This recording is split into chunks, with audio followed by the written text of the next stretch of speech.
Bon, après une longue période de fête, nous recommençons le parashiot. Comme le Midrash dit, la paracha, même si c'est la même paracha, toujours on peut avoir un autre enseignement dans le parashot. Alors espérons qu'on va pouvoir tirer un peu de nouveaux enseignements de ces parachutes. Alors une petite préface pour la paracha de Bereshit. Le Bereshit, c'est le début de la création du monde. Qu'Akadosh Baruch Hu, l'Éternel, a créé le ciel et la terre. Et tout de suite, Rachid dit, c'est pas le début de la création, c'est pas le ciel et la terre qui ont été créés en premier. C'est ça? Parce que si c'est le cas, le ciel et la terre, la Torah dit qu'avant le ciel et la terre, il y avait de l'eau. Alors pourquoi on ne parle pas de la création de l'eau? Et le ciel est composé de quoi? Shamaim, Esh, Maim, eau et feu. Alors où est la création du feu? C'est ça? Alors au début, quand on dit au début de la création que Dieu créa le ciel et la terre, c'est pas le ciel et la terre qui ont été créés. Rachid dit, c'est plutôt ce qu'il dit dans le 3e verset, Vayomer Elohim Yehi Or, que Dieu a dit qu'il soit de la lumière, et la lumière c'était la première création d'Hachem dans la création du monde. Et là, il y avait la séparation entre la lumière et l'obscurité. Après, il y avait la séparation des eaux, l'eau qui se trouve en bas, l'océan, et l'eau qui se trouve au-delà du ciel, qui veut dire que même au-delà du ciel, il y a de l'eau. Aujourd'hui, ils sont en train de découvrir qu'il y a des planètes qui sont pleines d'eau. Ça, c'est des dernières découvertes, mais ça, c'est la Torah qui dit qu'Hachem a séparé les eaux, il a mis de l'eau en bas, il y a de l'eau qui sont en haut. 3e jour de la création, Akadosh Baruch Hu a créé toute arbre et toute herbe, c'est ça, tout ce qui est la végétation, tout ce qui va pousser d'en bas. 4e jour, Akadosh Baruch Hu a créé le deux grandes lumières, qui est le soleil et la lune, c'est ça, il les a créés équivalents, ça veut dire qu'ils étaient égaux. Malheureusement, en connaissant le Midrash, que la lune a dit c'est impossible que nous deux rois règnent en même temps. Akadosh Baruch Hu a rapetissé la lune, mais lui a donné comme cadeau les étoiles. Ça veut dire que les étoiles viennent pour apaiser et accompagner la lune. 5e jour, tous les animaux ont été créés, et sur la terre et dans l'eau. Et 6e jour, c'est vers la fin de la création, Akadosh Baruch Hu crée l'homme. Adam, il le crée, et voilà, Adam Arishon est créé, il va nommer tous les animaux. Chava va être créé aussi le 6e jour. Les deux frères, Caïn et Hevel, vont naître le même jour. Et Caïn, il va tuer son frère Hevel le même jour, c'est ça? Alors tout ce qu'on lit dans la fin de la paracha, ça a l'air d'une longue histoire, mais en effet ce même jour, le Gaon Mivilna, le Rabbi Eliyahu Vina, il dit que à l'époque de la création, au début de la création, les premiers 7 jours, chaque journée, c'était équivalent à notre 83 années. Ça veut dire que c'est pour ça que dans ce laps de temps, Caïn et Hevel ont pu naître, Caïn a pu déjà tuer son frère, toute l'histoire qui s'est déroulée. Alors en 83 ans, rien qu'après la faute, les astres ont commencé à tourner un peu plus lourd, qui veut dire que le temps a pris un peu et il était plus ralenti. Alors c'est pour ça que nous avons aujourd'hui des journées 24 heures, mais à l'époque c'était une journée, c'était 83 ans des années de notre temps. Même aujourd'hui, le Zohar dit qu'à la fin de temps, vers la fin du 6e millénaire, le temps va tourner vite. Regardez, aujourd'hui on regarde la semaine. Tu te trouves vendredi, tu dis mais où est passée la semaine? Tu dis c'est passé tellement vite. Ça veut dire que c'est écrit qu'à la fin de temps, Akadosh Baruch Hu va commencer à précipiter la délivrance, ce qui va faire, qui va pousser le temps, les étoiles vont commencer à tourner plus vite. Ce qui va faire que le temps va passer plus vite pour nous aussi. Donc, maintenant, on va se concentrer au début de la paracha. Là, après la création de tout le monde, sauf Adam, Akadosh Baruch Hu, Rashi nous apporte un enseignement. Akadosh Baruch Hu dit Naaseh Adam betsalmenu kedmutenu. Nous allons faire un homme à notre image. À qui dit Akadosh Baruch Hu nous allons faire? Il parle aux anges. Nous allons faire. Une chose qui a causé à beaucoup de apicorosim, des gens qui nient la Torah, de croire que Chas v'Shalom, est-ce qu'il y a une autre sommité, est-ce qu'il y a quelqu'un d'autre à part Hachem? Que Hachem a dit nous allons créer, ça veut dire qu'il y avait des autres créateurs. Rachid dit Chas v'Shalom, c'est pas du tout l'intention de la Torah. Tout ce que Akadosh Baruch Hu voulait dire en nous allons faire, c'est demander conseil aux anges. Et de là Rachid dit, c'est pour nous enseigner à nous, c'est quoi l'enseignement pour nous, que toujours le grand doit prendre conseil de quelqu'un qui est plus petit que lui. C'est pas à cause que tu es plus smart, ou que tu es plus âgé, ou que tu crois que tu connais plus que quelqu'un d'autre, tu ne dois pas prendre des conseils. Toujours quand on va entamer une nouvelle chose, il faut demander conseil, et même si sur quelqu'un à qui je vais demander conseil, il n'est pas aussi sage que moi, on n'est pas aussi à même âge, il faut lui demander conseil. C'est exactement ce qu'Akadosh Baruch Hu a fait avec les anges. Il les a demandé le conseil, est-ce qu'on va créer l'homme? Le Midrash raconte qu'il y avait une objection. Il y en a qui dit oui, il y en a qui ont dit non. C'est ça? Entre-temps, il dit Rashi, qu'il y avait cette dispute entre les anges, oui ou non. Akadosh Baruch Hu est parti, il a créé l'homme, il l'a créé de la terre, d'en bas, et aussi il a créé du ciel, qui lui a donné la Neshama. C'était terre et ciel qui ont participé dans la création de l'homme. Une fois créé, l'homme s'est senti seul.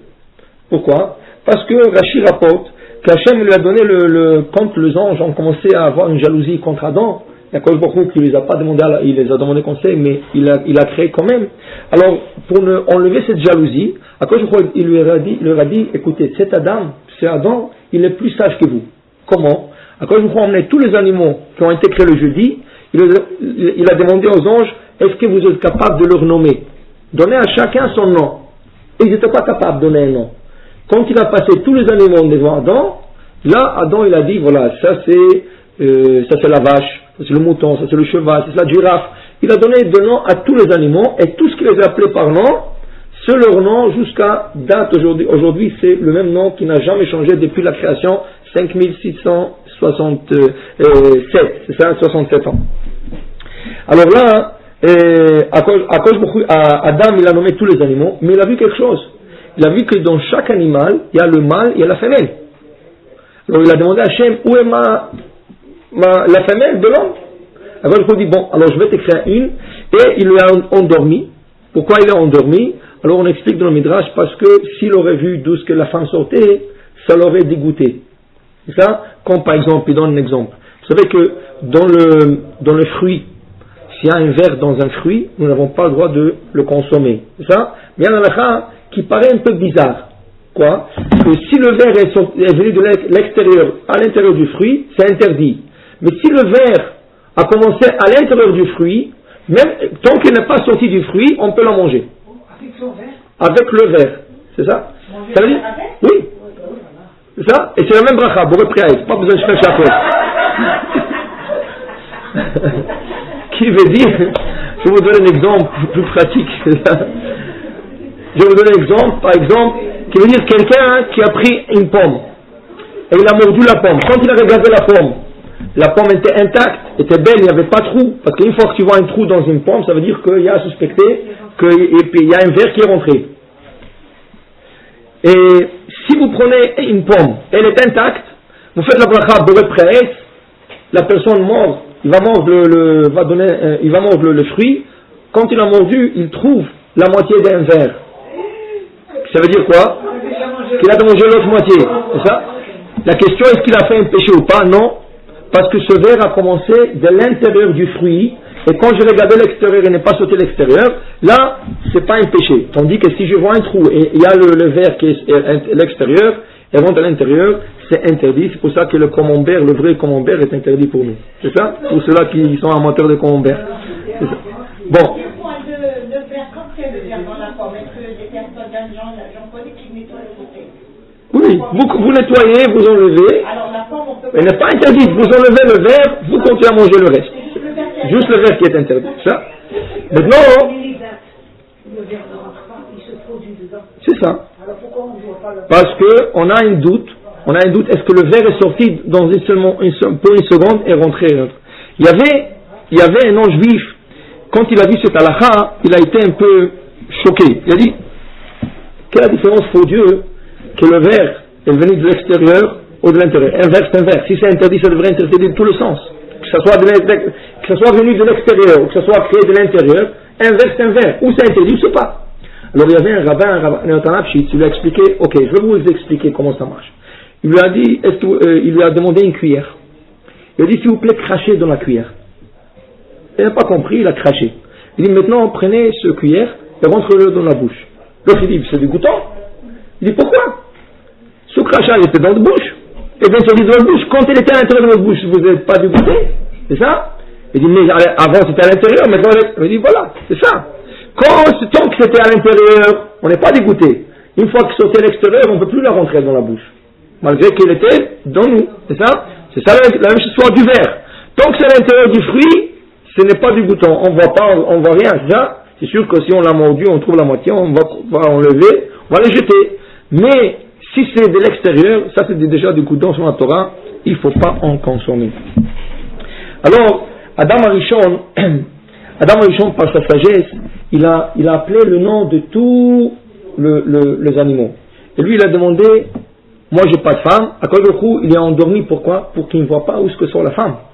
S'il aurait vu que la femme a été créée de sa côte, là il n'aurait jamais approché la femme. Malgré que c'est de lui, mais il n'aurait pas approché la femme. C'est pour ça qu'il fallait l'endormir et prendre un de ses côtes et créer la femme. Une fois créé la femme, Akadosh Baruch Hu commence à parler à Adam. Il dit, écoute, j'ai un jardin. Ce jardin s'appelle le jardin de Éden. C'est pas le Éden, c'est le jardin de Éden. Dans le Éden, personne n'est rentré. Éden, il n'y a personne qui est rentré sauf Hachem. Personne n'est rentré dans le Éden. C'était le jardin de Éden. Imaginez-vous un peu, si on parle toujours du jardin de Éden, le tzadikim qui vont dans le jardin de Éden, qu'est-ce que c'est Éden? Qu'est-ce qu'il peut avoir Éden? C'est inimaginable. Inimaginable qu'est-ce que c'est le Éden. Bon, il lui dit, écoute, j'ai le jardin de Éden, et je veux que tu rentres dedans, j'ai un service que tu me rends. Tu dois me rendre un service. C'est quoi le service? 2 mitzvot. Une, que tu mangeras de tous les fruits du jardin. Pas à la fois, mais chaque fois que tu mangeras d'un fruit, ce serait une mitzvah sous commandement positif. Tu ferais une mitzvah assez, commandement positif. L'autre, il y a un arbre que je t'interdis de toucher. C'est l'arbre de la sagesse. Que quand on mange, on a déjà la sagesse à distinguer entre le bon et le mal. Qui veut dire que Adam, pour lui, il n'y avait pas le mal. Le mal n'existait pas. Qu'est-ce que ça veut dire le mal n'existait pas? Le mal existait, mais le mal existait à l'extérieur d'Adam. Qui veut dire qu'il était impossible pour un homme de fauter au début de la création. Pourquoi? Parce que pour un homme de fauter, c'était inimaginable. C'était même pas dans la pensée d'un homme qui peut fauter. Parce que le Yetzer Hara était à l'extérieur de lui. Malheureusement, après la faute, le Yetzer Hara va s'introduire à l'intérieur de la personne. Mais avant la faute, il était à l'extérieur de nous. Qui veut dire qu'on était complètement à 100% bon, et on ne s'imaginait même pas qu'est-ce que c'est de faire le mal. Pour nous, le mal, c'était inimaginable. Maintenant, qu'est-ce qui arrive? Adam, qui est commandé de rentrer dans le jardin et commencer à le travailler. Quand on dit travailler, le Ramban dit c'est pas le travail physique, parce que Hachem n'avait pas besoin d'un jardinier. C'est pas un jardinier qui l'a créé. Travailler, ça veut dire accomplir le mitzvot. C'est pour ça qu'il fallait qu'il rentre. Une fois rentré, il a dit, bon, pour ce service-là, j'ai besoin de l'aide. Alors, Adam, quand il a regardé tous les animaux, il a regardé qu'il y a un animal qui est particulier. Plutôt que les autres. C'est quoi? C'est qui? Le serpent. Le serpent. En quoi il est particulier? Dit le Ibn Ezra, c'était le seul animal qui parlait. Comme l'homme. Le serpent, il parlait, tandis que les autres animaux ne parlaient pas. C'était le seul animal, bon, elle marchait, mais elle marchait tellement vite que la Gemara de Maser Sanhedrin dit qu'elle pouvait marcher d'un côté du monde à l'autre en quelques minutes. Le serpent pouvait faire le tour du monde en quelques minutes. Alors Adam, quand il a vu toutes les qualités de ce serpent, qui marchait, qui courait vite, qui parlait, a dit celui-là est peut-être à mon service. Alors il a fait rentrer dans le jardin de Éden. Parce que si vous lisez dans la Torah, dans le jardin de Éden, il n'y avait personne que Adam et Chava. Il n'y avait personne d'autre. Qui c'est qui a rentré l'animal, cet animal qui s'appelle le serpent dans le jardin de Éden? C'était Adam. Qui veut dire Adam lui-même a donné accès au serpent dans le jardin d'Éden. Et malheureusement, qu'est-ce qui est arrivé? Qu'est-ce qu'il a fait ce serpent? Ce serpent, il a commencé à jalouser Adam. Il dit quoi? Sa femelle est restée dehors. Alors lui, il est rentré, il a vu Adam et Chava. Non, il est rentré seul. Et là, il a commencé à jalouser Adam, il voulait sa femme. Alors il a fait le tout maintenant pour prendre la Chava de la main d'Adam. Comment? Il savait, comme il était très smart et sage, il savait qu'en mangeant de l'arbre de la sagesse, ils doivent mourir. Hachem leur a dit, le jour que tu mangeras, tu mourras. Alors qu'est-ce qu'il essaie de faire maintenant? Il essaie de tuer que Adam, pas Chava. Alors quand on lit dans la Torah qu'il a essayé de pousser le Chava de manger de l'arbre, c'est pas manger de l'arbre. Lui, Ben Ezra et les autres commentateurs expliquent, une bonne femme, qu'est-ce qu'elle fait? Quand elle a de la nourriture, elle va d'abord par respect donner à son mari. Alors quand il a poussé Chava pour prendre du fruit, c'est pas pour qu'elle le mange, c'est pour elle donne à son mari. Une fois qu'il le mange, il va l'arrêter à elle, lui va mourir et lui va prendre Chava comme sa femme.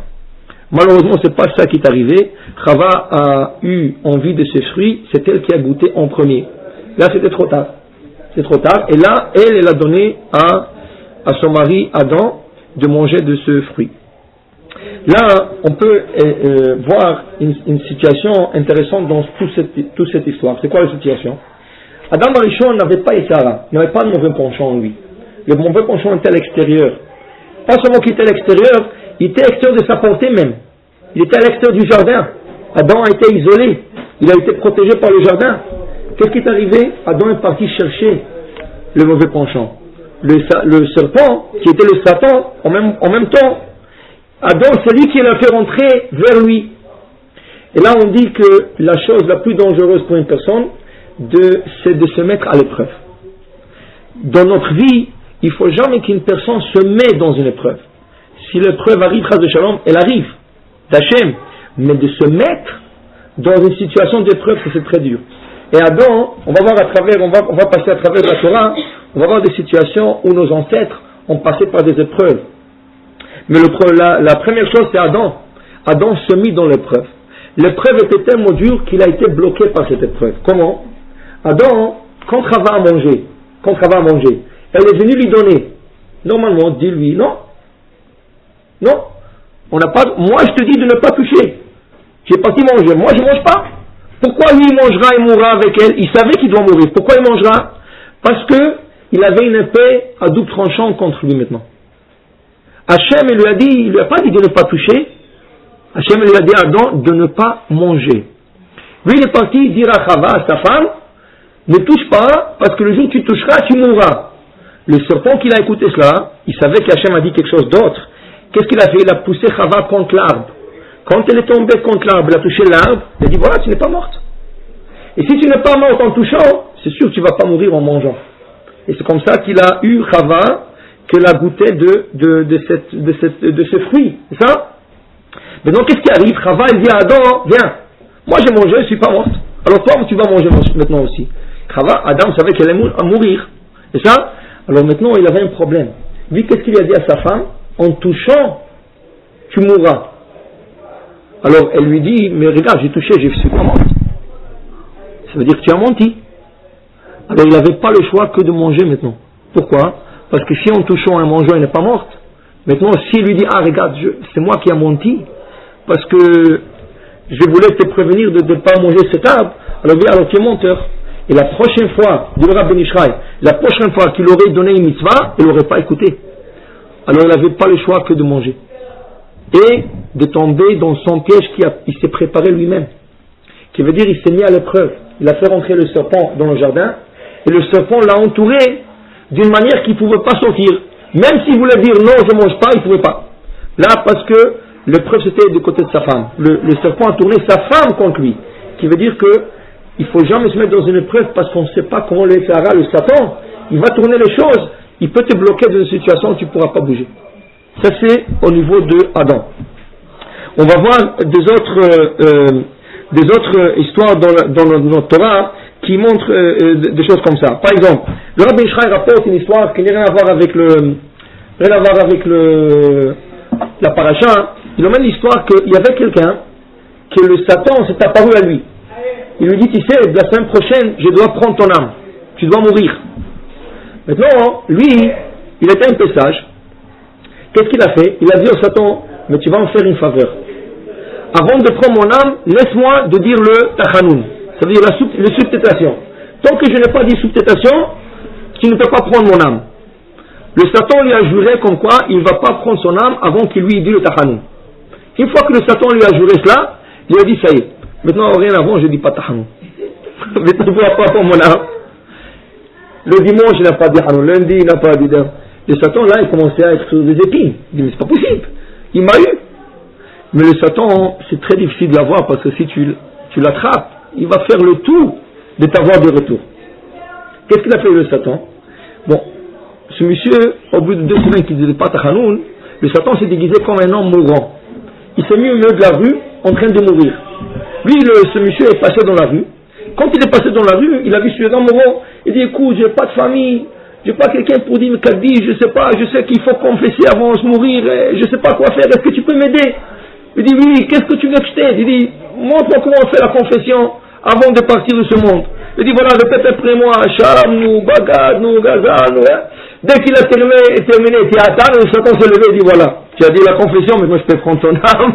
Il lui a pris l'âme. Ça veut dire que le Satan, tu peux jamais l'attraper. Si quoi que ce soit, c'est lui qui peut. C'est des individus, vraiment des individus qui ont beaucoup de mérite. Si c'est pas grâce à leur mérite, c'est grâce au mérite de leurs parents, qui peuvent surmonter une épreuve. Et si on parle des individus qui ont surmonté des épreuves, nous connaissons au moins 3. Les patriarches. Abraham, Yitzhak et Yaakov. Que chacun des 3 a passé beaucoup d'épreuves dans leur vie. Abraham a passé 10. Et des 10 qui sont durs. Et la 10e la plus dure. Au point que dans la 10e, quand il a dû prendre son fils et le gorger et le faire comme holocauste, comme un sacrifice, à Akadosh Baruch Hu, il dit Kachna et bincha et techicha.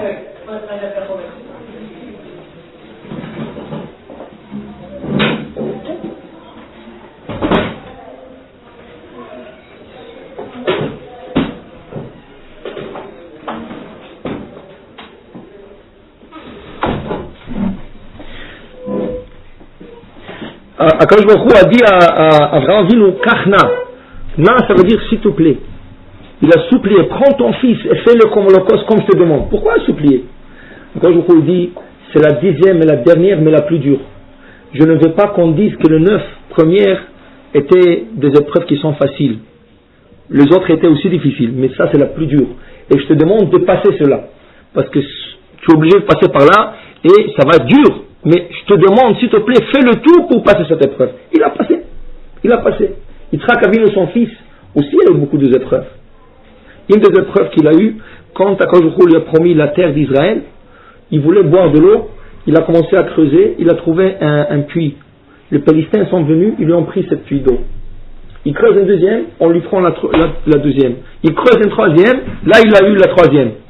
Mais il pouvait se retourner à Akadosh Baruch Hu et dire, comment tu m'as promis la terre d'Israël, comment ça se fait qu'on m'a pris 2 puits d'eau? C'est pas facile de creuser un puits, et puis c'est très profond. Mais il a eu ses épreuves à lui, il était aussi holocauste. Il a aussi eu l'épreuve d'être sur l'autel, de donner son coup pour qu'il soit égorgé. Il a eu 2 épreuves. Yaakov Avinu, il avait beaucoup d'épreuves.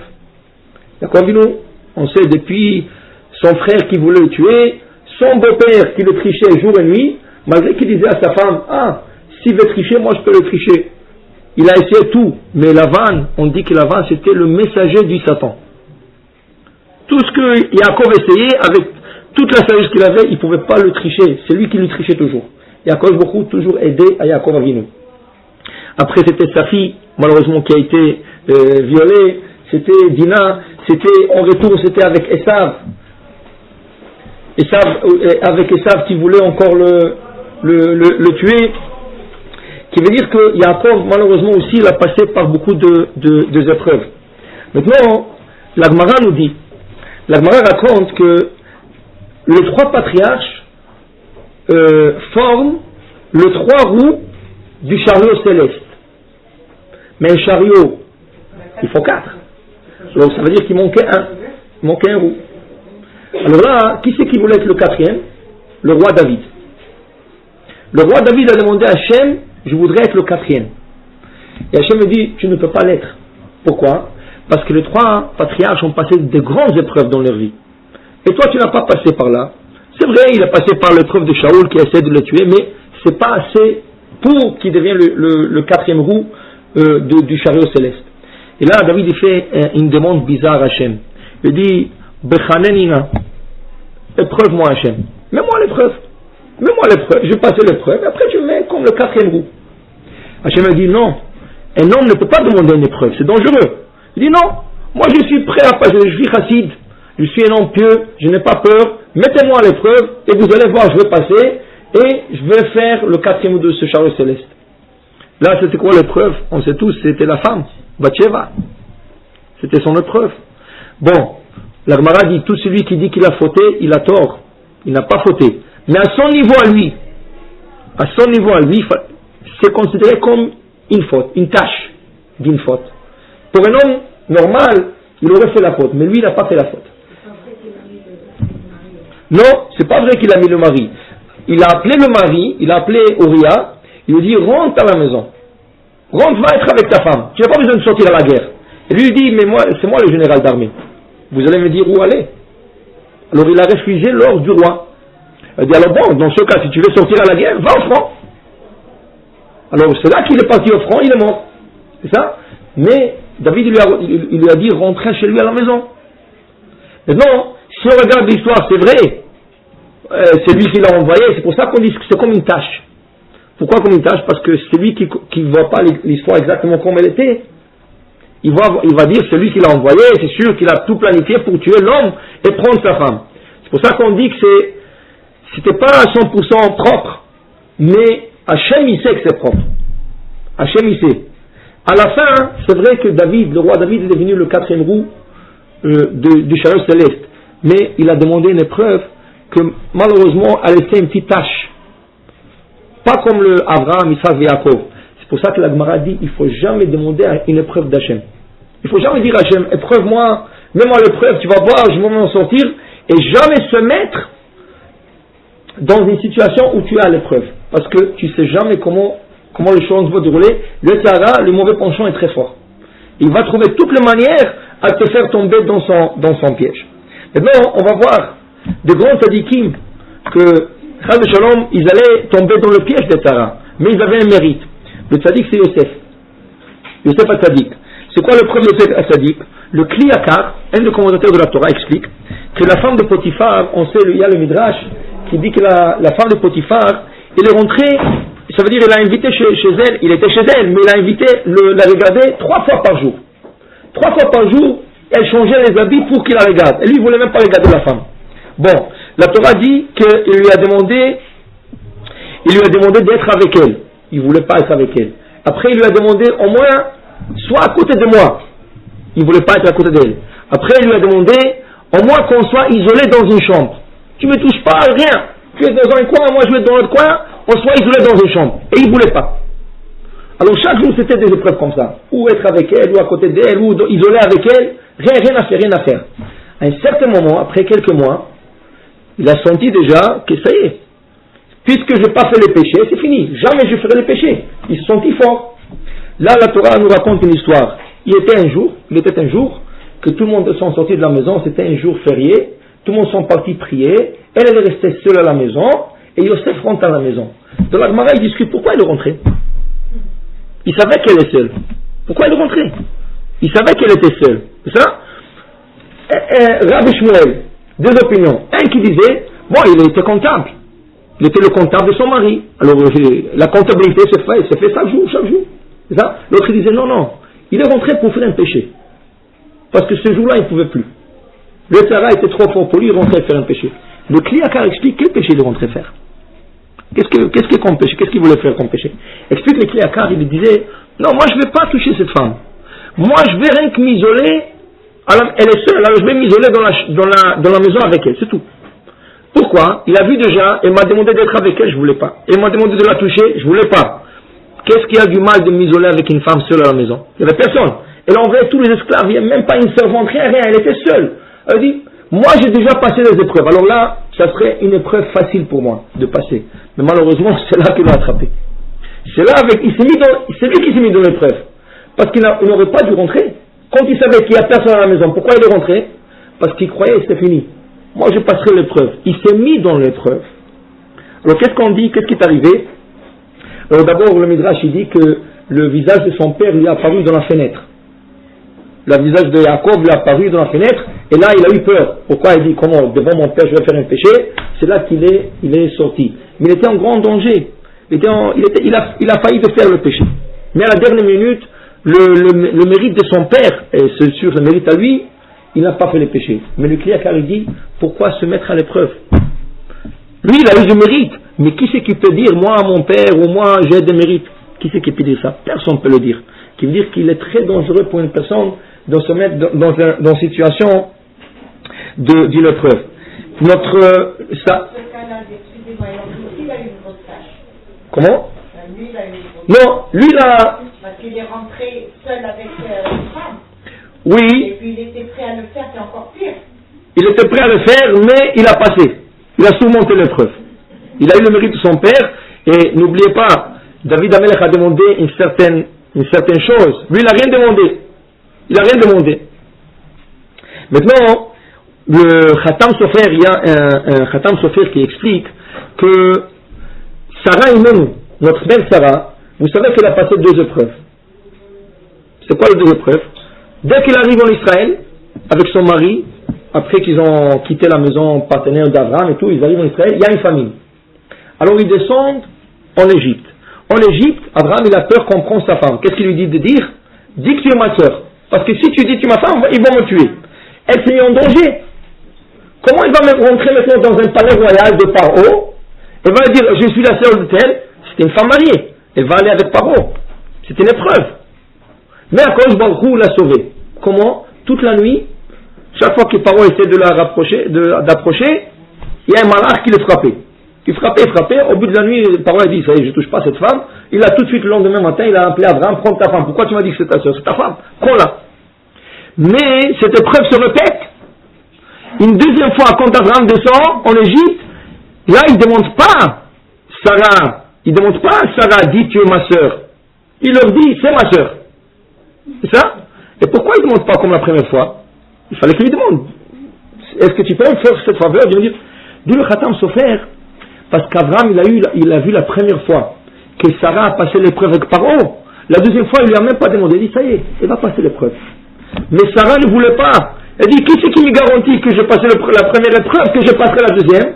C'est pour ça, elle, quand on lui a demandé, elle n'a pas dit, je suis sa sœur. Elle n'a pas dit. C'est ça? Mais Avimelech, qui était le roi de Guérar, il a compris que le fait que la femme se retire de lui, et en plus Hachem, qui est venu dans son rêve et dit, attention de toucher cette femme. Si tu touches cette femme, tu vas mourir. Alors il a compris que c'est la femme d'Abraham. Mais là, Sarah ne disait plus que je suis la sœur. Pourquoi? Dit le Khatam Sofer, elle ne voulait pas se mettre à l'épreuve. Abraham croyait que c'est facile.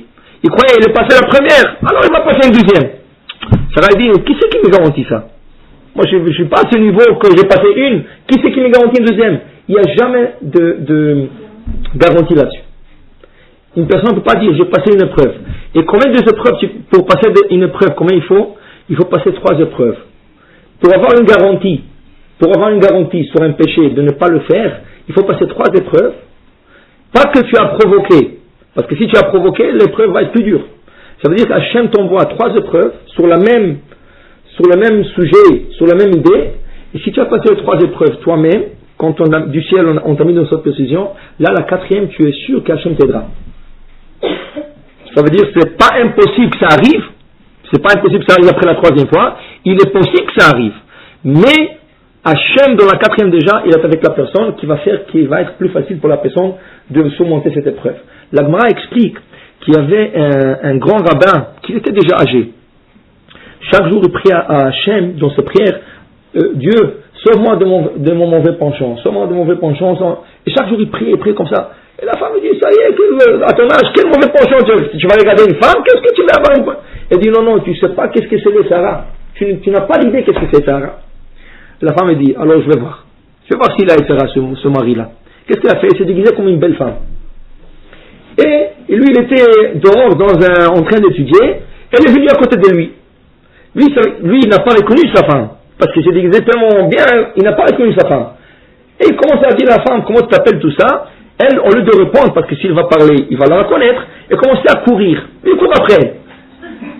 Elle court. Et elle monte, hein? Et au moment qu'elle était un peu plus rapide, un peu plus jeune que lui, jusqu'à qu'il a disparu. Donc, lui, il a réalisé à la fin qu'est-ce qui est arrivé. Il est retourné à la maison, il ne voulait pas manger, il était vraiment triste et tout ça. Et la femme, il savait qu'est-ce que c'est. Elle dit, qu'est-ce que tu as, mon mari? Il dit, il ne demande pas, Sarah m'a mis telle épreuve aujourd'hui, je ne peux pas m'imaginer. Et comment moi, à mon âge, comment je pourrais prendre une femme? Il lui a raconté toute l'histoire. Et la femme dit, écoute, c'était moi. Au début, il ne voulait pas la croire. Mais il lui a dit, voilà, j'ai couru ici, j'étais là. Ah oui.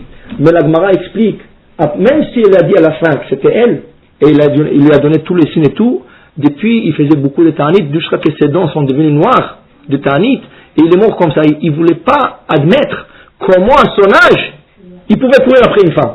Lui qui priait chaque jour, il dit, tu vois, qu'est-ce qu'à tel âge, on dit Hachem, sauve-moi de Sarah, du Satan et tout ça. Qui c'est qui peut dire, qui peut avoir une garantie de ne pas se mettre à l'épreuve? Tu ne sais jamais. Qu'est-ce que Sarah peut planifier pour toi, Chas de Shalom?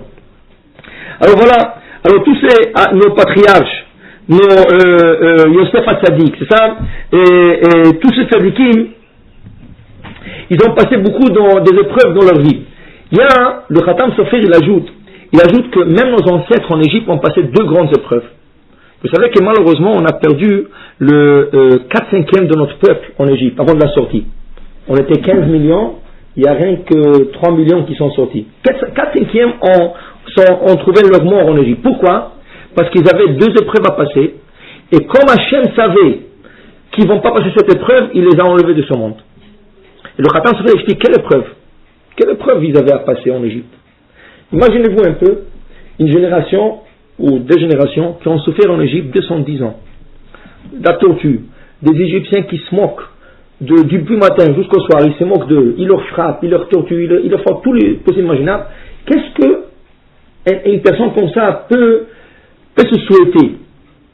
Il doit se dire, Alva et Kakajourou me donne le jour de voir la revanche de ce policier-là qui est en train de frapper pour rien faire, pour que je lui ai rien fait.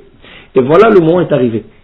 Le moment est arrivé, Kakajourou est en train de mettre son peuple à 2 grandes épreuves. C'est quoi les épreuves, dit le Khatam Sofer? La première, dans la 9e plaie du Rocher, de ténèbres, Kakajourou dit, vous allez rentrer dans toutes les maisons des Égyptiens, et ils ne pourront pas bouger de leur place, et vous allez fouiller toutes leurs maisons, et regarder où ils cachent l'euro et l'argent. Maintenant, la seule chose, vous ne pouvez pas toucher. Alors imaginez-vous quelqu'un qui a été frappé, torturé, son argent et tout a été pris, on lui dit tu ne touches pas. Ça c'est une grande épreuve, dit le Khatam Sofer. Ils avaient envie de prendre. Pourquoi? Hachem a dit, c'est pas le moment. Le moment sera plus tard. Mais pour le moment, vous ne touchez rien. Avant la sortie, vous allez prendre. Mais là, il y avait beaucoup, il y a 4/5 du peuple qui disent non, c'est notre or et notre argent.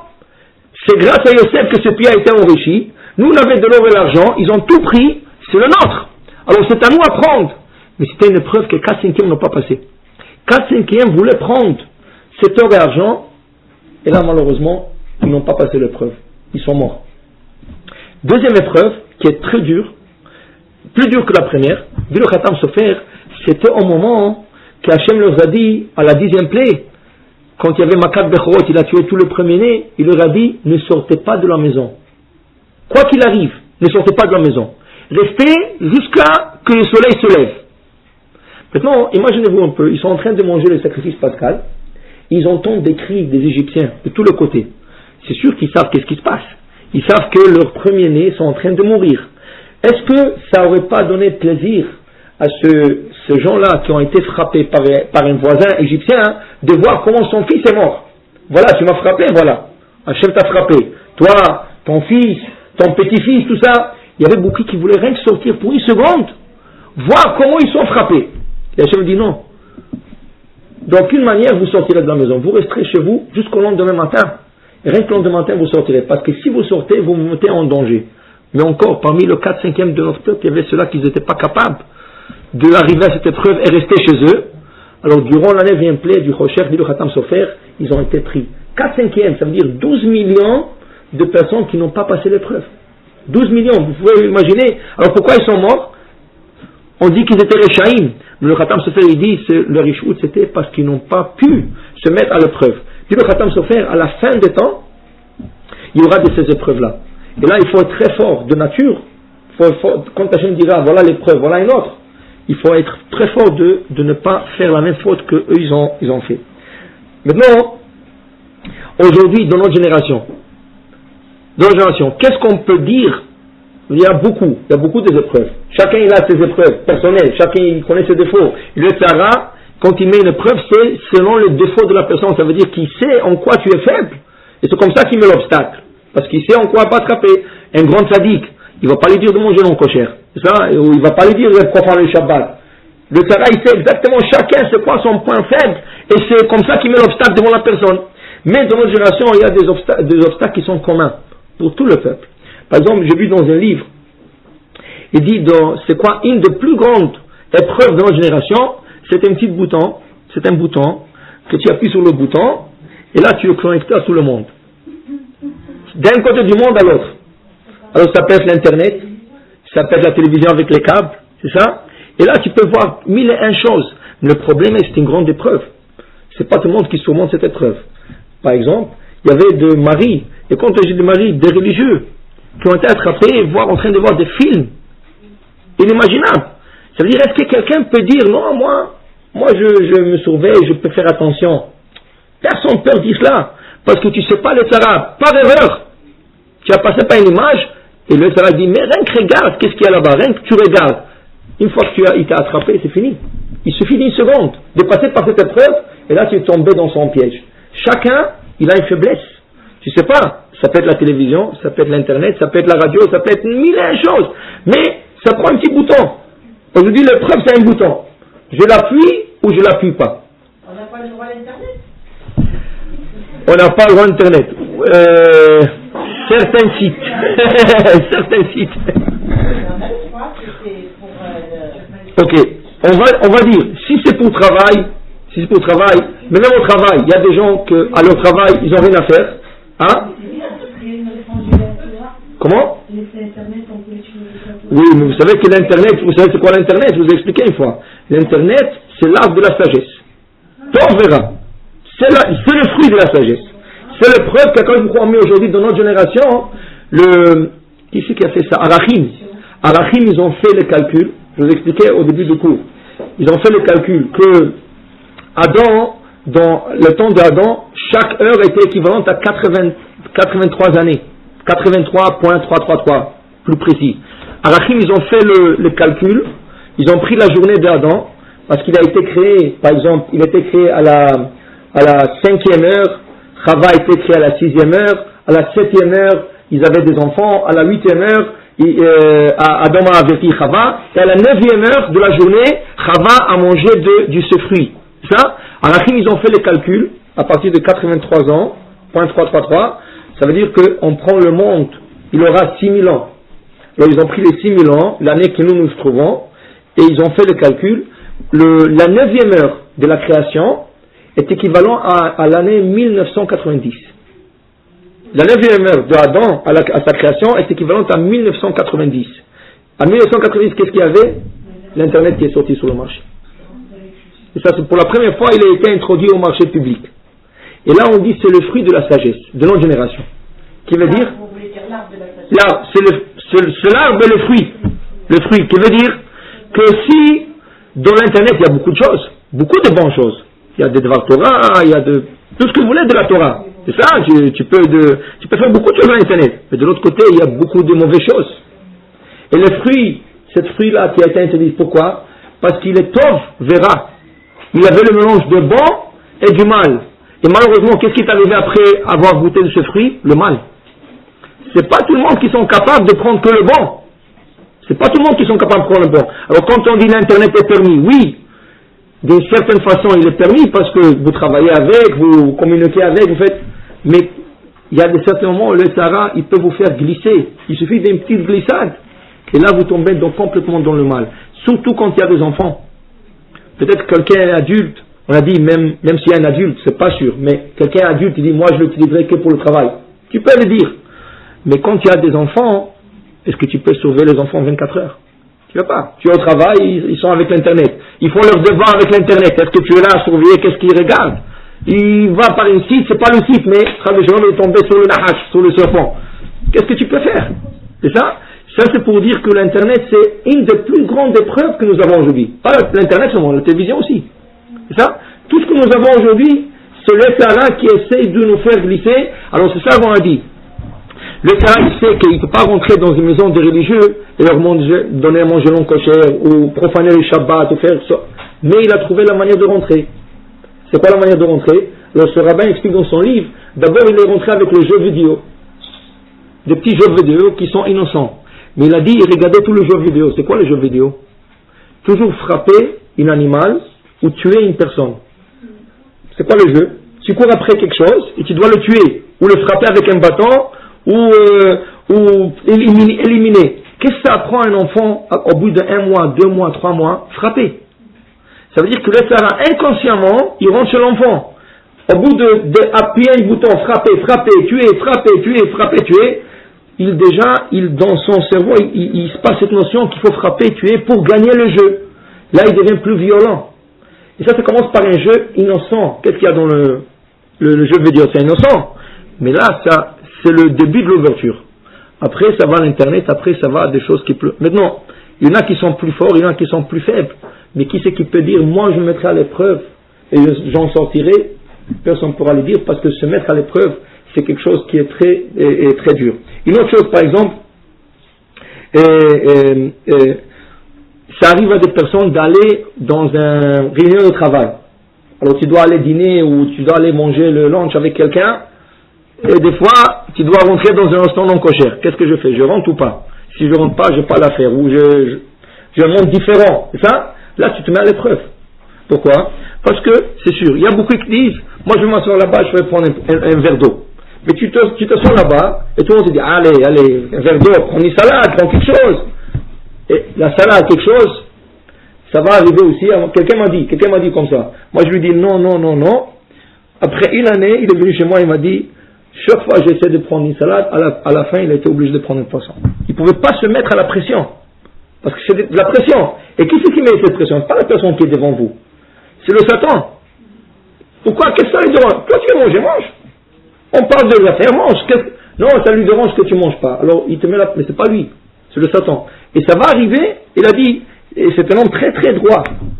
C'est lui arrivé de manger dans un restaurant non kosher. Il s'est mis à l'épreuve, 1 an il a tenu le coup, un jour il n'a pas tenu. Et c'est comme ça, c'est une épreuve. Ça veut dire qu'on ne peut pas se mettre à l'épreuve.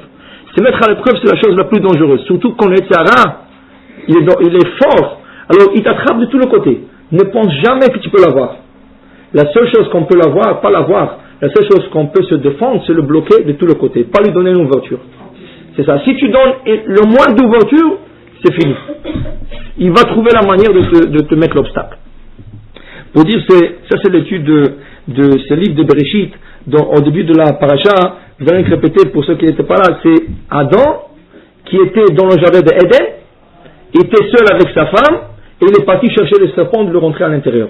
Qui veut dire qu'il est parti chercher le Satan, de l'emmener dans le jardin, parce que le serpent n'était pas là. Le serpent était avec tous les animaux en dehors du jardin. Et lui, il était seul avec sa femme. Mais comme il voulait rentrer le serpent parce que c'est l'animal qui parlait, c'est l'animal qui courait vite et tout, alors il s'est mis dans la tentation. Il a porté le Tzara chez lui. Alors voilà, le Tzara a tourné le tout d'attraper, pas lui. Lui, il ne pouvait pas attraper. Adam était parfait. Il était même trop parfait. Le Tzara, il savait que jamais il aurait pu avoir Adam. Parce qu'Adam était la création d'Hachem direct. Chava était créée à partir d'Adam. C'était plus facile de la tromper à elle que de la tromper à lui. Lui, le Satan, il n'a même pas essayé à lui. Parce qu'il lui était parfait. Mais Chava, c'était plus facile. Il a attrapé au point que, quand il a attrapé à elle, c'est elle qui a attrapé à son mari. Pour dire que, une personne il doit dire toujours, comme disait ce Rav, ne me mets jamais à l'épreuve. Il faut demander à Hachem et d'ailleurs, si vous remarquez dans Birkot HaShachar, dans vos bénédictions matin, qu'est-ce qu'on dit à Hachem? Ve'al tevienu lidei nisayon ve'lo lidei bizayon. Ne nous amène pas devant une épreuve et devant une honte. Parce qu'après l'épreuve vient la honte. Parce que si tu passes par l'épreuve, c'est une honte. Une honte pour toi. Parce que tu t'es mis à l'épreuve. Alors on demande chaque matin à Hachem, la première chose le matin, que quand on commencera cette journée, il ne faut pas qu'on a cette épreuve de Shalom parce qu'on ne sait pas comment on va s'en sortir de ça. S'il y a des questions, sinon je voulais juste savoir au début, comment ça se fait que Abraham n'a pas eu la émouna de Hachem pour partir de sa femme? Il a dit que sa sœur. Très bonne question. Le Ramban le prend comme une faute. Le Nachmani, il dit que c'était une faute. Il dit que c'était la faute de d'abord descendre en Égypte, parce que même s'il y avait la famine en Israël, dès qu'il est arrivé, il ne fallait pas qu'il descende tant qu'Hachem ne lui a pas dit de descendre. Alors il a décidé de descendre, et une fois descendu, il s'est mis à l'épreuve, et là il a dû dire sa femme c'est sa sœur. Et le Ramban il dit, il a dû avoir une confiance en Hachem qu'ils ne toucheront pas Sarah. Alors le Ramban il dit malheureusement que c'était 2 fautes comptées pour Abraham Avinu. Mais encore, Chas de Shalom, quand on dit une faute pour Abraham Avinu, une faute à son niveau à lui, on ne peut pas s'imaginer un niveau d'Abraham Avinu, qu'est-ce que c'est comme niveau, mais la émouna d'Abraham, personne peut atteindre une telle émouna, ça, mais à son niveau à lui, comme David Amelech, à son niveau à lui, c'était comme une tâche dans son dossier. Alors, Abraham Avinu aussi, comme c'était, le Ramban dit, c'était comme une faute pour lui de descendre en Égypte et de mettre sa femme à l'épreuve, au lieu d'avoir la émouna qui ne toucheront pas sa femme. Pour revenir à David, quand il a envoyé Marie à l'armée, il a donné le guet avant d'aller faire la guerre. Oui, c'est ça, c'est justement pourquoi c'est pas une faute. C'est justement, David Amelech, c'est-à-dire Uriah, il a déjà divorcé sa femme. Et quand David il a pris cette femme, ça veut dire qu'il était déjà divorcé, malgré que son mari était vivant. C'est ça. Ça veut dire que son mari était vivant au moment que David était avec cette femme. Mais comme il a donné le guet à cette femme avant de partir à la guerre, elle n'était plus une femme mariée. Ça, seulement quand il est rentré de la guerre, David lui a demandé, retourne chez toi. Reprends ta femme. Ça veut dire, va marier ta femme de nouveau. Et il lui a dit non, moi je suis le général d'armée, j'ai le droit de sortir. Il a dit, si tu veux sortir, sors. C'est justement pourquoi ça a l'air, l'histoire a l'air pour quelqu'un comme si David a fait la faute. Mais si on regarde le détail, au contraire, ça c'est la preuve que David n'a pas fauté. C'est bon? Bon, alors on va en faire un peu à la faute de Shabbat, si vous voulez, et de ne pas profiter de quelque chose qui a été produit et fait Shabbat. Le Hachem, il nous a donné certaines interdictions ou certaines prohibitions pour le Shabbat. Et c'est sûr qu'on ne peut pas profiter de quelque chose qui a été fait durant le jour de Shabbat. Alors, par exemple, un plat qui a été cuisiné Shabbat. Un plat qui a été cuisiné Shabbat. Alors là, c'est sûr qu'on ne peut pas profiter de ce plat. Malgré que celui qui a cuisiné le plat, il a fait la faute de le cuisiner. Et quelqu'un d'autre vient profiter, il n'a pas le droit de profiter. Non, selon la Torah, ok, alors on parle dans un cas qui sait pour sûr. Et on va parler dans des cas où on ne sait pas. Qu'est-ce qu'on fait dans des cas qu'on sait et qu'est-ce qu'on fait dans un cas qu'on ne sait pas. Alors d'abord il faut comprendre, la Torah dit Ushmartem et Shabbat, vous allez observer le Shabbat, Ki kodesh hi lachem, car elle est sacrée. Quand on parle de quelque chose de sacré, qu'est-ce qui vient à notre image quand on parle de quelque chose qui est sacré? Sacré, ça veut dire intouchable. Sacré, c'est comme la terouma. La terouma, c'est quoi? C'est la nourriture qu'on donnait au Kohanim. Quand tu avais un champ, tu donnais 2% de ton champ au Kohen. Cette nourriture était sacrée, on l'appelait terouma. Sacré, qui veut dire, tu touches pas, c'est quelqu'un qui a un certain niveau qui peut la consommer. Quand on dit le Shabbat qui kodesh ilachem, le Shabbat est kodesh, est sacré, ça veut dire qu'on ne peut pas toucher à tout ce qui a été fait le Shabbat. Ça veut dire que si un plat a été cuisiné Shabbat, si quelque chose, le Shabbat est kodesh, est sacré. Le Shabbat est sacré. Mais pas quelque chose qui a été produit Shabbat. Qui veut dire, selon la Torah, pas la halakha, selon la Torah, un plat qui a été cuisiné Shabbat, il est permis de le consommer. Pourquoi? La personne qui a cuit ce plat, lui, il a fait déjà le péché. Mais le plat, selon la Torah, il est consommable. Sans venir le Chachamim, ils ont dit comment? Quelqu'un fait un péché, et toi tu vas consommer quelque chose, d'un plat qui a été fait par un péché, ou n'importe quoi. Tu vas profiter d'un péché? Non. Là, il y avait une barrière rabbinique qui a été mise sur quelque chose qui a été produit, ou quelque chose qui a été fait le jour de Shabbat. Alors je prends l'exemple toujours de la cuisson, c'est le plus facile. Quelqu'un qui a cuit un plat Shabbat, même si la Torah te permet de le consommer, ils sont venus ici, non, tu ne peux pas le consommer le jour de Shabbat. Maintenant, qu'il y a des différences, il y a une différence. Est-ce que ça a été fait volontairement ou est-ce que ça a été fait par ignorance? Qui veut dire, la personne qui a cuit, est-ce qu'il savait que c'est Shabbat? Est-ce qu'il savait que c'est interdit? Il l'a fait? Oh, le pauvre, il ne savait pas. On ne lui a pas expliqué. Il croyait, je vais vous donner un exemple. Il croyait que si on laisse une flamme allumée comme Yom Tov, il croyait qu'on peut cuisiner. C'est ça? Alors il croyait, c'était un ignorant. Mais il l'a fait. Bon. Alors la halakha est, dans le cas d'ignorance, lui il ne peut pas profiter. Mais les autres peuvent en profiter. Le problème est, quand on dit lui il ne peut pas profiter, lui c'est pas lui seul. Lui et tous ceux qu'il avait en tête, lui il avait en tête pour cuisiner pour, eux ils sont comme lui. Mais quelqu'un de l'extérieur pourra en profiter de ce plat. Maintenant, quand quelqu'un a fait par volonté, qui veut dire c'est quoi volonté? Volonté ça veut dire pas pour énerver Akadosh Baruch Hu. Il n'a pas fait exprès pour énerver Akadosh Baruch Hu. des gens qui disent, qu'est-ce qu'il y a du feu, c'est pas quelque chose de, surtout aujourd'hui qu'on a l'électricité, il y a des gens qui n'arrivent pas encore à avoir le concept que la Torah dit, il faut pas allumer du feu, pour eux le feu c'est feu, comme le gaz. Ils me disent quand c'est l'électricité, un petit bouton comme ça, quel feu il y a dedans. Alors il y a des gens qui le concept n'est pas encore entré chez eux. Alors ces gens-là, ils font exprès de cuisiner Shabbat, mais ils sont pas contre Dieu, Chas v'Shalom. Ils font exprès, mais pas contre Hachem. Ça reste volontaire. Et quand c'est volontaire, personne ne peut en profiter de ce plat à tout jamais. Même après Shabbat, on ne peut pas en profiter. Par exemple, un plat qui a été cuit involontaire, Shabbat, on peut le consommer après Shabbat. Quelqu'un qui était ignorant, vraiment il ne savait pas que c'est Shabbat, il a oublié que c'est Shabbat, il a cuit un plat. Après Shabbat, on laisse le laps de temps que ça prend pour préparer ce plat. Par exemple, ça prend 1 heure pour cuisiner ce plat. Alors après Shabbat, on ne peut pas tout de suite venir et faire ce et vite avec. Il faut attendre 1 heure, le temps que ça a cuit, et rien qu'après 1 heure, on peut en profiter. Pourquoi attendre 1 heure? Pour ne pas profiter de l'heure que ça a été cuit Shabbat. Parce que sinon, les gens vont commencer à cuisiner Shabbat, ils vont dire, mais de toute façon, je peux le consommer après Shabbat, je peux le consommer. Par exemple, il a beaucoup d'invités Motzei Shabbat chez lui, alors il va cuisiner Shabbat, il va dire, je ne toucherai pas Shabbat. Et Motzei Shabbat, je pourrais. Non, on te dit, combien de temps de préparation ça a pris ce plat? 2-3 heures. Après Shabbat, tu vas attendre 2-3 heures, comme ça tu n'en profites rien. C'est ça? Alors, un plat qui a été cuisiné par ignorance, on peut en profiter Motzei Shabbat, mais il faut attendre le laps de temps que ça a pris pour préparer ce plat. Un plat qui a été cuit exprès, dans ce cas, on ne peut pas profiter de ce plat. Maintenant, on va montrer quelques cas, que peut-être ici, c'est pas courant, mais c'est plutôt courant en Israël. Ici, parce que la majorité des usines, ils sont ouverts Shabbat. La fabrication, quand ils fabriquent, je vais vous donner un exemple. Quand ils fabriquent du sucre, c'est ça? La compagnie du sucre est l'antique, est ouvert Shabbat. C'est ça, ils sont ouverts Shabbat, et ils fabriquent du sucre Shabbat. Alors comment nous, en tant que juifs pratiquants, on peut consommer de ce sucre? Ou quand Pepsi, Sprite, Cola, toutes ces compagnies travaillent aussi Shabbat. Et quand tu achètes une bouteille de l'étagère, est-ce que tu sais qu'elle n'a pas été fabriquée Shabbat?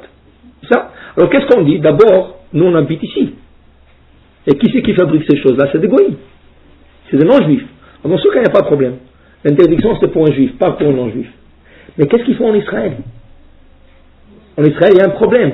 Parce que malheureusement, il y a des usines qui sont ouvertes Shabbat. Maintenant, il y a des usines, quand on dit ouvert Shabbat, c'est pas qu'ils sont ouverts Shabbat, parce que c'est vendredi, c'est obligatoire de fermer. Shabbat aussi, il y a une interdiction. Le problème, c'est qu'il y a des usines qui commencent 1 heure avant la fin de Shabbat de travailler. Parce qu'ils disent de mettre le feu en marche, de mettre la machine en marche, ça prend 1 demi-heure, 1 heure.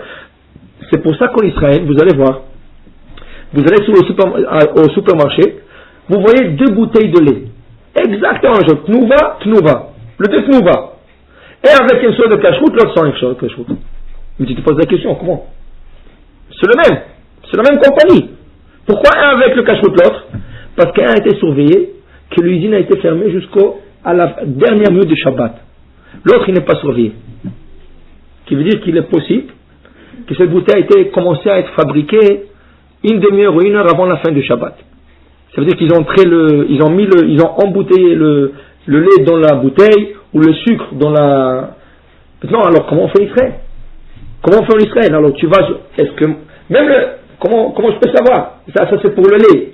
Il y a beaucoup de choses qu'on ne peut pas savoir. C'est pour cela que Ravadia ici il explique qu'il y a une règle. On sait qu'on se base toujours selon la majorité. On se base sur la majorité.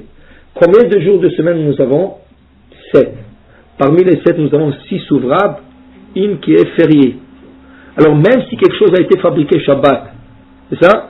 Et moi je ne sais pas quelle bouteille, quel sachet a été fabriqué Shabbat, qu'est-ce que je dois dire chaque fois que je ramasse quelque chose de l'étagère? Il y a plus de probabilité que ça n'a pas été fabriqué Shabbat parce qu'il y a 6 jours de la semaine contre 1 jour de Shabbat.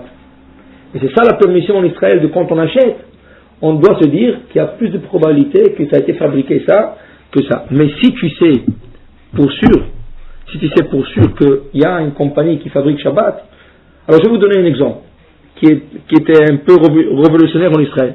Vous savez, en Israël, vous avez là à Tel Aviv, il y a un grand immeuble, un des plus grands immeubles en Israël, qu'on appelle Kolbo Shalom.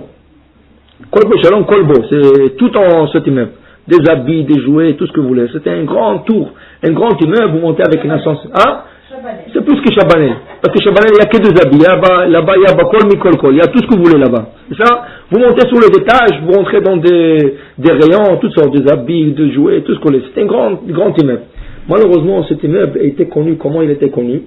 Qu'ils ont travaillé 7 jours, 24 heures sur cet immeuble.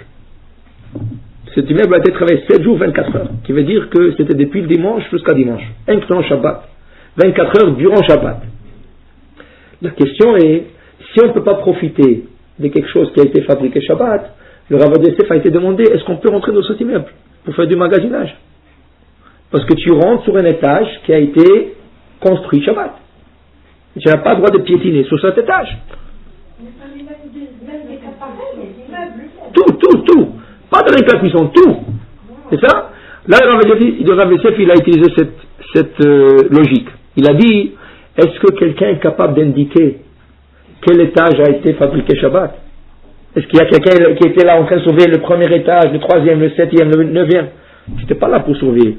Il se peut que le demi de premier étage, il a été Shabbat. L'autre demi du 4e était Shabbat. On ne sait pas. Puisque on ne sait pas, on va utiliser la règle qui a 6 jours de la semaine, 1 jour de Shabbat. Alors c'est plus probable qu'elle ait été fabriquée en semaine que Shabbat. Et je devrais le dire à chaque étage. Sauf si quelqu'un était là, vraiment là, en train de... Parce qu'il y avait beaucoup de curieux. Il y avait des gens qui étaient curieux, ils étaient là en train de rien faire, rien que regarder, parce qu'il y a des immeubles en face. Alors si le gars était là, Shabbat, en train de regarder l'immeuble, et il a vu quel étage a été construit Shabbat, alors pour lui, il est interdit de rentrer dans cet étage. Ça veut dire qu'il peut, dans l'ascenseur, il peut faire 1, 2, s'il sait qu'il est 3 Shabbat, il saute à 4. Il n'a pas le droit de se mettre à 4. C'est pas des goïms, c'est des juifs. Okay. Alors, très dangereux. Pourquoi? Les juifs, ils construisent le Shabbat? Non. Ouais. Est-ce que des juifs ouvrent de compagnie une heure avant la fin de Shabbat? Ça? C'est pour ça que, vous voyez, dans la compagnie élite c'est très connu. Mais regardez dans la compagnie élite, il y a 2 marques. Il y a Elite Megadim. Elite et Elite Megadim. Elite toujours il porte un OU. Elite Megadim il porte le Badat. Badat c'est la grande sommité en Israël pour la cacheroute. Pourquoi? Comment? Badat c'est un saut. Vous voyez, c'est un petit saut, vous voyez ça? Et pourquoi? Parce qu'apparemment Elite ils ont ce problème. Des fois ils trichent un peu avant Shabbat. Ils ouvrent leur usine une demi-heure avant la fin de Shabbat. C'est pour ça que beaucoup de religieux ne consomment pas Élite. Alors il y a une production spéciale, Élite Megadim.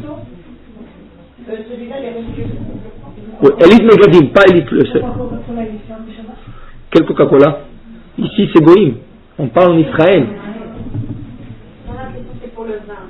Le vin c'est très facile, mais je ne sais pas si ça affecte. Par exemple, c'est un une bouteille de vin pendant Shabbat. Très bon. Alors on va parler de ça tout de suite. On va terminer ça, j'arrive là tout de suite. Ce que je vous ai dit, c'est dangereux. Quand vous dites que c'est fait par des goïms, comme par exemple le Shabbat, alors dans ce cas-là, quelqu'un qui va vous entendre parler qui n'est pas tellement religieux, il peut dire à sa bonne de cuisiner Shabbat pour lui.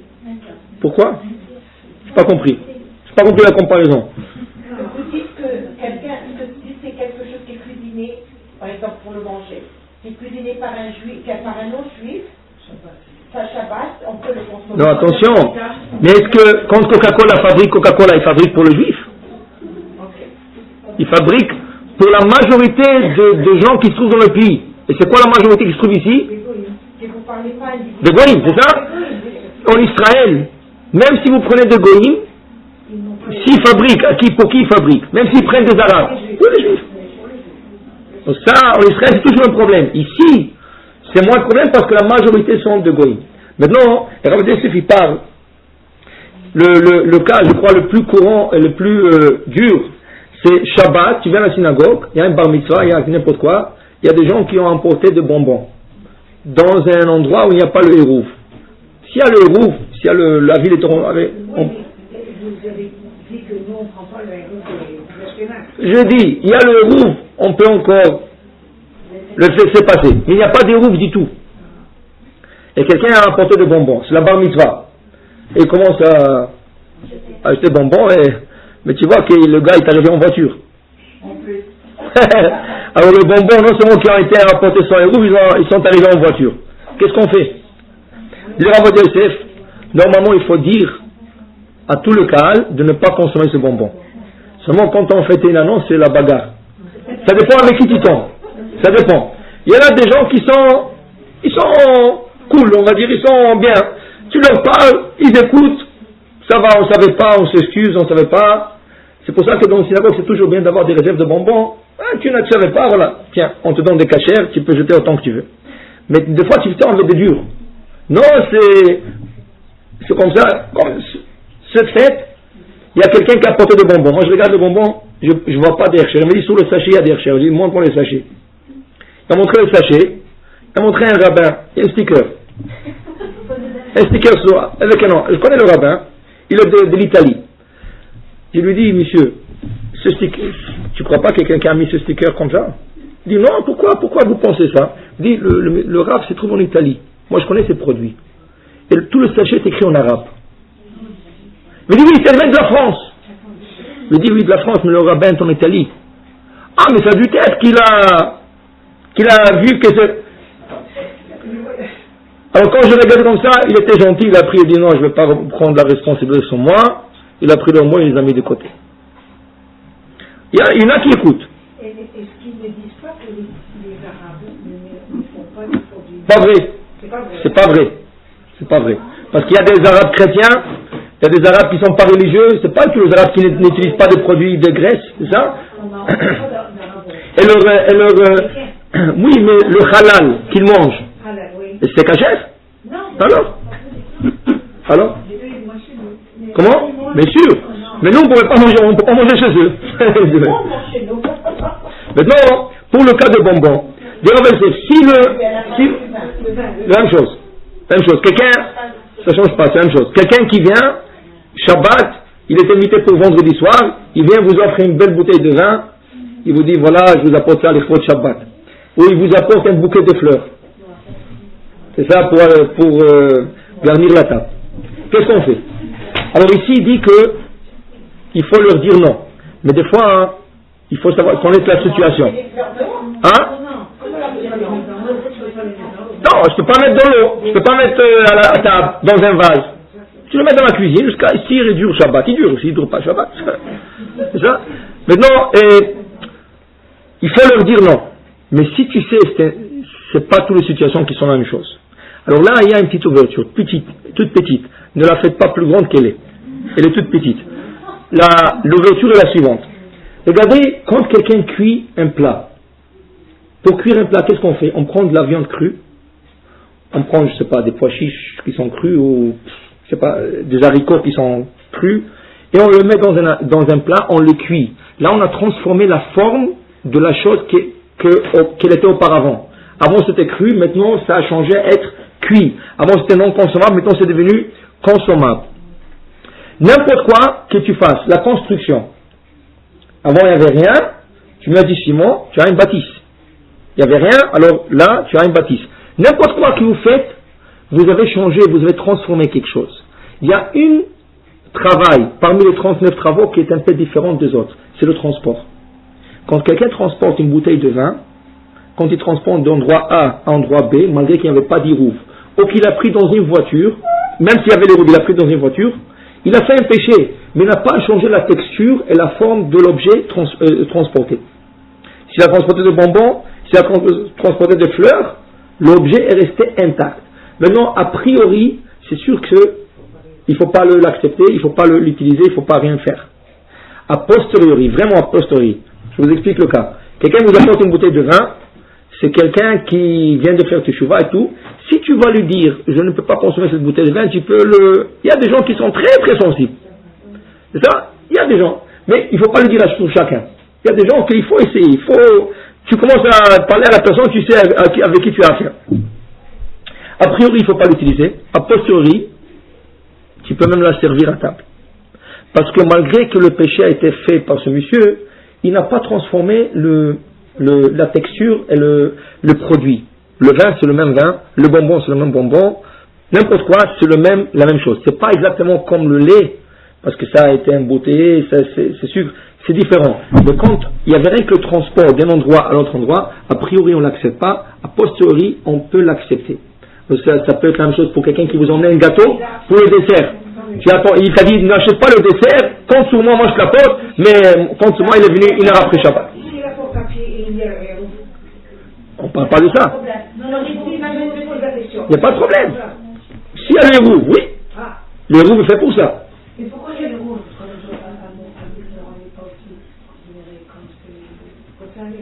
C'est la même chose. Qui c'est qui a dit ça? Si vous ne considérez pas les roues, vous ne considérez ni Côte Saint-Luc, ni Hamster, ni Côte Saint-Luc, ni personne.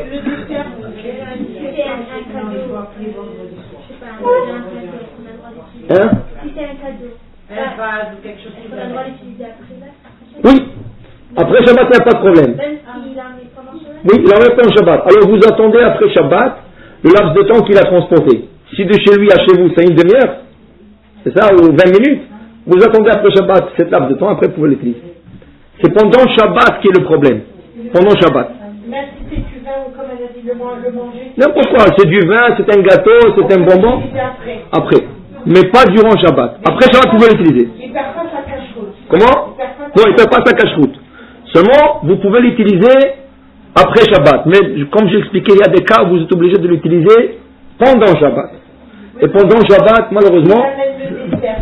Et puis après, le manger fini, il veut sortir pour le dessert. C'est ça que je dis. Qu'est-ce que vous faites? Alors vous essayez de ne pas manger. Vous dites, je suis en diète, c'est trop de sucre. Si vous n'avez pas le choix, il vous dit, non, je suis obligé de goûter, je le fais. Goûtez un peu, et qu'est-ce que vous allez faire? Vous n'avez rien à faire. Bon, dernier halakha. Alors, par exemple, le Rav Yosef, il parle toujours, ce problème se trouve moins ici, plus en Israël, mais c'est bien de savoir parce que beaucoup de fois vous allez en Israël. Vous allez en Israël, le Shabbat est sorti. Vous êtes sorti de la synagogue, vous voulez prendre un taxi ou un autobus. C'est ça? Maintenant, il faut comprendre, les autobus en Israël, ils ont une station. La gare, je ne sais pas, ils appellent ça, Eged ou Dan, c'est ça? Maintenant, si tu sors de la synagogue, pile, à l'heure de ce Shabbat, tu sors, tu as un autobus. C'est impossible. Ça lui prend au moins une demi-heure, 20 minutes d'arriver à faire le tour. Comment il est arrivé ici? Ça veut dire qu'il a commencé son voyage avant. Alors il faut pas que tu le prends, il faut que tu attends le prochain. Même si le prochain c'est un autobus. Parce qu'il a voyagé pour vous avant le temps de Shabbat. Ça, la même chose un taxi. Le taxi, il n'attend pas la montre pile. Shabbat c'est 7h, il sort à 7h. Non, ça va lui prendre un temps pour faire la... S'il est religieux, il va faire l'Abdallah, il va faire quelque chose. Alors si tu sors de la synagogue, un taxi, tu ne peux pas le prendre. Parce que c'est sûr qu'il a démarré avant la fin de Shabbat. Non, même si c'est pas juif, il a démarré pour vous. Et le bateau? Le bateau? Qu'est-ce qu'il a le bateau? Si on fait le bateau avant Shabbat, on peut rester sur le bateau pendant Shabbat. Tant qu'on ne sort pas sur le bateau pendant Shabbat. On s'arrête pendant Shabbat et qu'on descend pas pendant Shabbat. Oui, mais d'abord il faut rentrer dans le bateau depuis mercredi, 3 jours avant Shabbat. 3 jours? Oui. Non. Pourquoi non? Non, j'ai demandé. Moi je suis montée dans le bateau à 4h vendredi. Pourquoi 3 jours avant? Donc, il faut monter 3 jours avant Shabbat.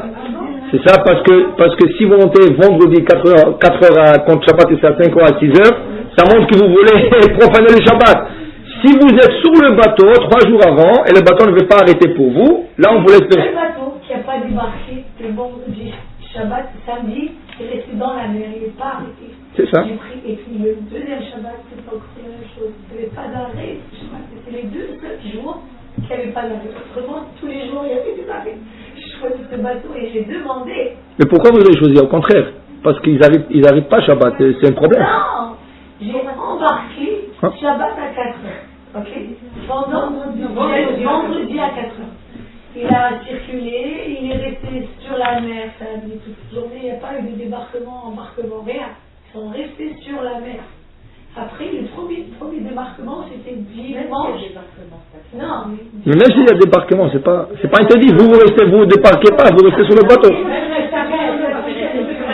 Mais il faut embarquer 3 jours avant. C'est bien, moi j'ai pas ce challenge quand vous avez dit du cours. Et moi, la prochaine fois, tu seras de prendre le bateau le mercredi. Non, mais il y en a. Le vendredi? Vendredi, dimanche. Il y en a beaucoup de dimanche. Ah oui? Ouais. Alors, les Les crousses cachères, c'est sûr qu'ils partent le mercredi, ils partent le dimanche, le mercredi, ça, dimanche, et vous dépassez.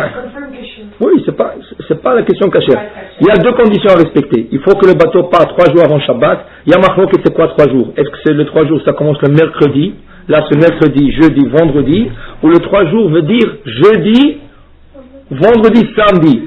Plus c'est mercredi, on accepte plus c'est mercredi, c'est pas le jeudi.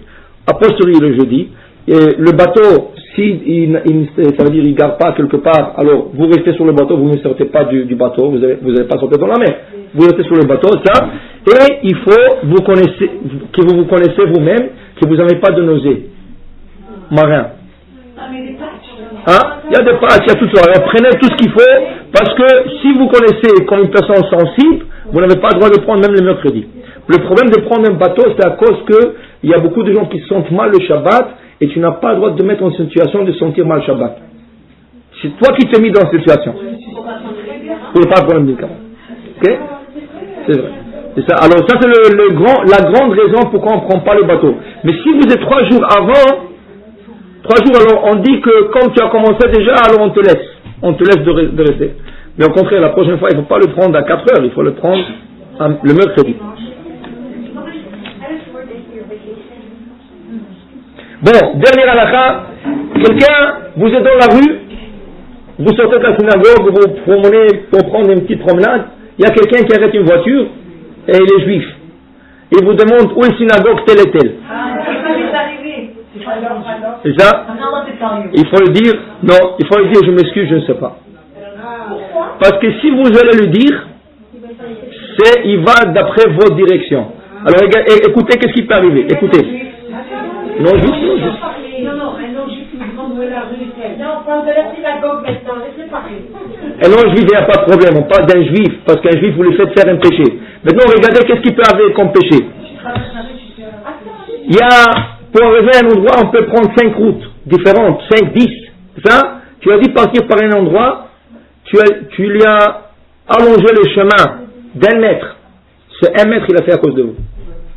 Tu sais, en Israël, tu es en Israël ou tu es à côté dans un milieu juif, tu veux traverser la rue et tu vois quelqu'un arriver avec la voiture, tu sais que si tu vas traverser, tu as le droit de traverser parce que mais tu sais qu'il va s'arrêter. Quand il met le pied sur le frein, c'est ton péché. Parce que tu lui as causé d'arrêter. Maintenant, tout ce qu'il fait lui seul, c'est son problème, mais ne le provoque pas. Ça veut dire que si tu sais qu'il va, alors lui montre même pas le signe que tu veux traverser. Parce que si tu mets le pied sur le trottoir, par respect, il y a beaucoup qui vont s'arrêter, parce qu'ils ont peur, ou n'importe quoi, ils vont s'arrêter. Mais là, tu as causé.